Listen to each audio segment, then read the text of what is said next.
గుంటూరు జిల్లా వట్టి చెరుకురు మండలం కాట్రపాడు గ్రామ సర్పంచ్ వినూత్న రీతిలో నిరసన తెలిపారు. హరిదాసు వేషం ధరించి చిడతలు వాయించుకుంటూ ప్రభుత్వం పంచాయతీ నిధులను హరించిందంటూ భిక్షాటన చేశారు శివకుమార్. ఆయనతో పాటు వార్డు సభ్యులు, నాయకులు సర్పంచ్ కు కోరస్ పాడుకుంటూ ప్లేకార్డులు పట్టుకుని గ్రామంలో తిరిగారు.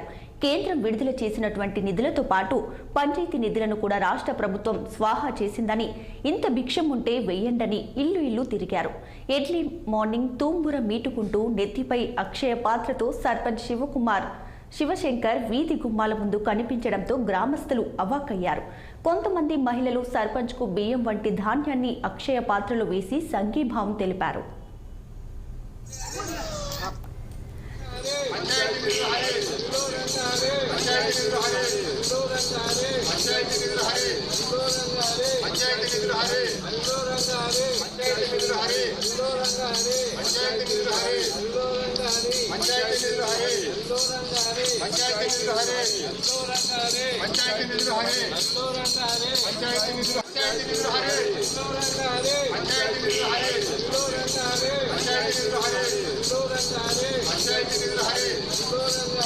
పంచాయతీ